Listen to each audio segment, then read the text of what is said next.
Do you ever wonder why the House of Representatives only has 435 members instead of, say, 500 or 600? Well, the reason is like everything else in politics, a wild mix of history, power struggles, and good old-fashioned congressional gridlock. See, originally the House of Representatives kept growing with the population. The more people, the more representatives. But by 1910, they had hit a problem. The country was absolutely booming. The country's size grew to 92 million people. And at that point, Congress was like, all right, hold on here. So in 1929, they passed the Permanent Apportionment Act. This locked in 435 members forever. See, if you added more members, power would have shifted, and that just couldn't happen. Unfortunately, this has caused a lot of problems that we're still dealing with today. The reason is because the population keeps growing. See, every 10 years after the census, there's a reapportionment based on population. So that's why states like California lose seats, states like Florida and Texas gain seats because people are shifting around. But the House of Representatives was not made to be like the Senate. It was made to be a representative body. And the more people you have in a district, the less representative it becomes. See, in 1790, each representative spoke for about 34,000 people. Today, they're speaking for over 760,000 people, unless you're in a small state like Wyoming with just one congressional district, then it's less. So congratulations, Wyoming, your vote counts extra. Let's talk about why so many people in this country, especially younger generations, can't afford a place to live. To do that, I want to briefly start in the 1950s. In the 1950s, Americans fell in love with suburbs. After World War II, so many were using their GI Bill to buy suburban real estate. The government poured billions into highways, and developers built sprawling neighborhoods of single-family homes. It was the American dream, a house, a yard, and a white picket fence. But the catch was that these suburbs were built on cheap land, far from city centers, and they were almost exclusively for white families, thanks to racist policies like redlining. Fast forward to today, those sprawling suburbs have eaten up a lot of cheap land, and now we're running out of space to build, especially in cities where people want to live. And instead of building affordable housing, or at least market rate housing, developers are often cramming in luxury condos. And there's a couple reasons for that. One, because that's where the profit is. But the second reason is probably bigger, and that's NIMBYism. These people that own these single-family residences don't want those people near them. And now we've also got the situation with Wall Street and investors buying up homes. Now, even as recent as a couple years ago, I didn't think that this was that big of a problem because only about 2% of housing stock was being purchased by investors. But it really started taking off starting in 2021. In 2021, 1 out of every 7 homes sold went to an investor. Overall, though, this is largely a supply problem. So I'm fine with these luxury condos as long as they're also building the other stuff.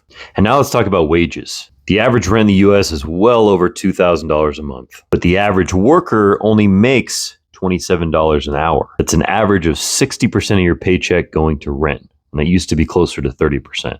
So as a result, you need to save for decades just to afford a down payment. And finally, political will. This has only really just recently become a national issue, or at least a national issue that people are willing to talk about. Now, this just scratches the surface. The crisis is much deeper than this. But these are the major reasons. You've got decades and decades of bad policy decisions.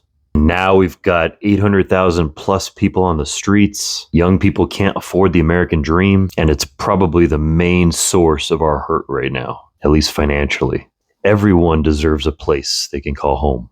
If it's not already apparent, the President of the United States has way more power than our founding fathers ever intended. And it didn't just happen by accident. And I'm not just talking about the election. Congress and the Supreme Court have spent 200 years handing more and more power to the executive branch. When our Constitution was written, our founders were obviously very afraid of a king. And this is why Article 1 of the Constitution talks about Congress, not the president, because they're most important. Constitutionally, Congress controls war, taxes, laws, trade, and spending. The president's job was simply to enforce. Now, our first 3 presidents were great in this regard: Washington, Adams, and Jefferson. Jefferson was even worried that the Louisiana Purchase was unconstitutional. But the superiority of Congress did not last. Congress is supposed to declare war, but only 5 of our wars have been fought with a formal declaration. Over the years, this power shifted more and more firmly in the hands of the executive.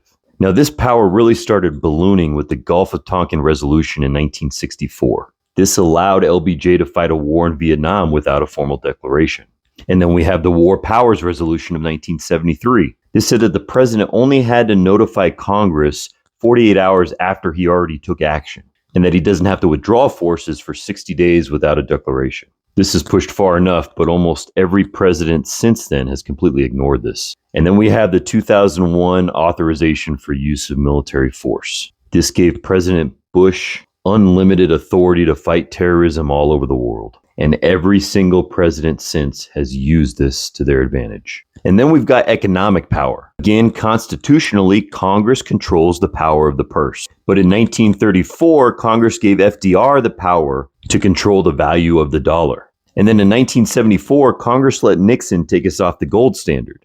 You could argue one way or another on this, but the fact is this shifted economic control to the executive and the Federal Reserve. And then you've got all of these executive orders. During the Civil War, Lincoln famously suspended habeas corpus without Congress. Again, I want to be clear, I'm not arguing good or bad one way or another. I'm talking about shifting power. FDR signed almost 4,000 executive orders, including the internment of Japanese Americans. And we're going to come back to that in a second too.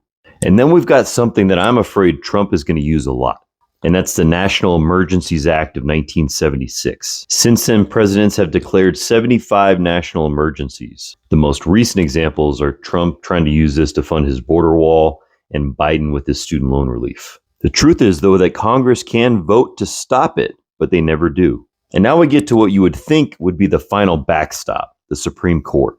But they seem to love expanding presidential power. In the U.S. versus Curtis Wright in 1936, the court said that the president had inherent foreign policy powers beyond what was in the Constitution. And then we've got Korematsu versus U.S. in 1944. This is what upheld FDR's Japanese internment. And then in Chevron versus NRDC in 1984, the court gave the president broad powers to interpret laws and implement regulations. And now we're seeing a court that'll basically let the president do anything and claim they're under his job duties. By the time the late 20th century rolls around, historians were calling the American presidency an imperial presidency. Presidents now control drone strikes, sanctions, tariffs, immigration rules, all with little to no oversight. And now we have President Trump, and he's going to take advantage of all of this. But it doesn't have to be this way, and I think there's conservatives that think the same way. Congress can change this anytime they want, but they don't. And I think the biggest reason is politics. It's much easier to let the executive branch take the blame and hash out the details. And you just look good passing big, broad pieces of legislation. I just hope it's not too late.